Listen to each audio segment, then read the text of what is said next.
Inter second year maths 2Aలో problem చూడండి. 2Aలో ఇది పాక్షిక భిన్నాల నుంచి క్వశ్చన్. పాక్షిక భిన్నాల నుంచి క్వశ్చన్ అనమాట. పాక్షిక భిన్నాలు క్వశ్చన్ చూడండి. క్వశ్చన్ 1, 3x + 7 / x² - 3x + 2 ను పాక్షిక భిన్నాలుగా విడగొట్టండి. చూడండి, 3x + 7 / x² - 3x + 2 ను పాక్షిక భిన్నాలుగా విడగొట్టండి. ఇక్కడ మనకి పాక్షిక భిన్నాలు అనేది ఈ ఎక్కువగా సమాకలనం ఉపయోగపడతాయి, మనం జనరల్ కూడా ఉపయోగపడతాయి. నెక్స్ట్ పాక్షిక భిన్నాలు మనకి ఎన్ని టైప్స్ ఉన్నాయంటే ఓవరాల్గా పాక్షిక భిన్నాలు అనేవి first model, second model, third model and fourth model ఉన్నాయి. ఓకే, ఇది ఫస్ట్ మోడల్ క్వశ్చన్. ఇది ఫస్ట్ మోడల్ క్వశ్చన్ ఏంటంటే కొన్ని ఎగ్జాంపుల్ చెప్తాను. లవం అనేది తక్కువ ఉండాలి, హారం అనేది లవం యొక్క హారం అనేది ఎక్కువ ఉండాలి. అంటే పవర్స్లో చూసుకుంటే హారం అనేది లవం అనేది తక్కువ ఉండాలి, హారం అనేది ఎక్కువ ఉండాలి. ఇది పవర్స్లో చూసుకుంటే. అంటే ఎగ్జాంపుల్ చూడండి ఇది.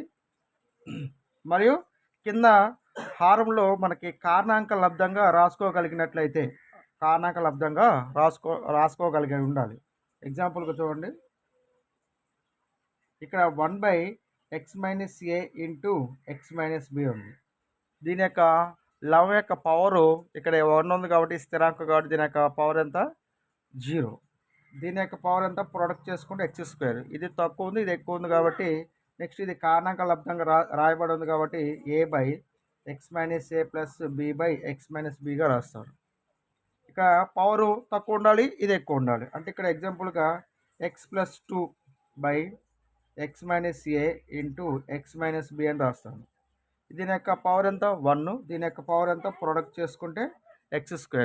ఇది తక్కువ ఉంది, ఇది ఎక్కువ ఉంది కాబట్టి మరి కారణాంక లబ్ధంగా రాయబడి ఉంది కాబట్టి దీన్ని a/x - a + b/x - bగా రాస్తారు. ఇంకా ప్రొడక్ట్ x - c ఉన్నా కానీ యాడింగ్ x - c అని రాసుకుంటారు. ఇది మోడల్ 1 అనమాట.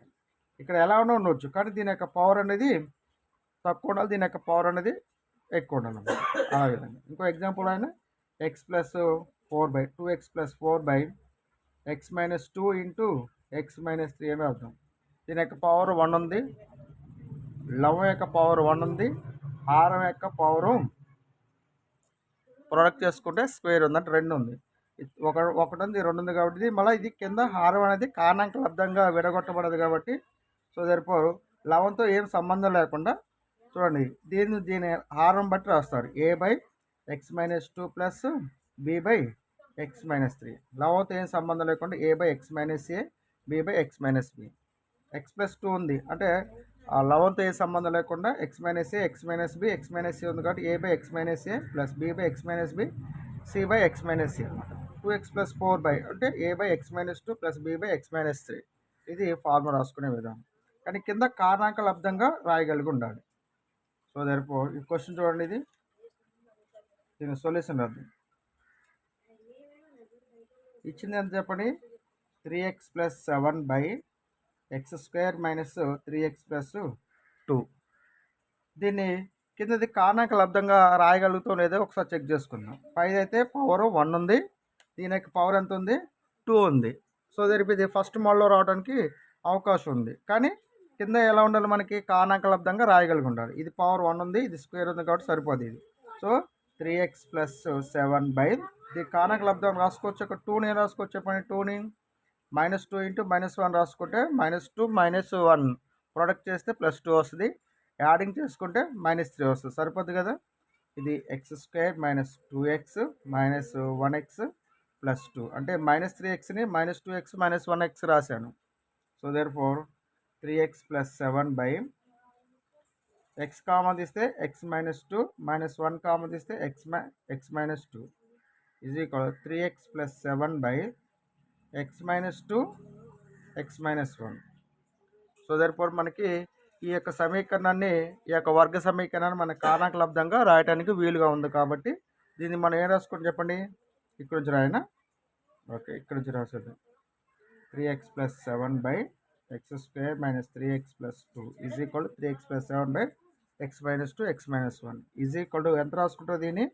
x - 2 కాబట్టి a / x - 2 plus b / x - 1 a / x - 1. ఇది కసాకు కట్టినట్టయితే 3x + 7 / x - 2 ఇంటూ x - 1 కసాకు కడితే x - 2 into x - 1 x - 2 x - 2 cancel అయితే x - 1 ఉంటుంది. అంటే a into x - 1 plus x - 1 x - 1 cancel అయితే x - 2 ఉంటుంది. x - 2 into b into x - 2. So దాని కింద denominator హారం క్యాన్సిల్ అయితే పైన ఉన్నట్టు remaining 3x + 7 = a into x - 1 plus b into x - 2 అవుతుంది. దీంట్లో మనం ఏ వాల్యూ బి వాల్యూ కనుక్కుంటే ఆన్సర్ అయిపోతుంది మనకి. పాక్షిక భిన్నాలుగా విడగొట్టం అంటే దీన్ని ఏం చేయాలి? భిన్నంగా రాసుకోవాలన్నమాట. దీన్ని మనం భిన్నంగా రాసుకోవాలి.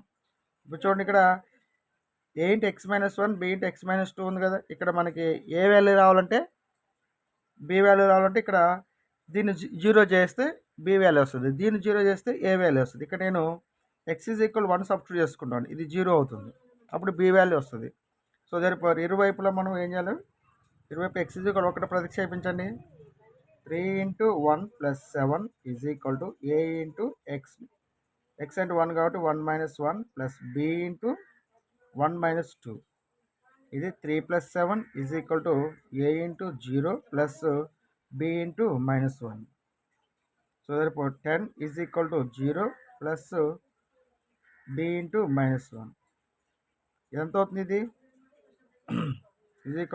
-b అవుతుంది. సో therefore -10 = b అవుతుంది. ఈ మైనస్ ఇటు పంపించుకుంటే b = -10 అవుతుంది. అదేవిధంగా x = -2 పెట్టండి. x = -2 పెడితే ఏమవుతుంది? దీంట్లో నుంచి ఈక్వేషన్ 1 అనుకుంది. ఫ్రమ్ 1 నుంచి 3 ఇంటూ x వాల్యూ ఎంత?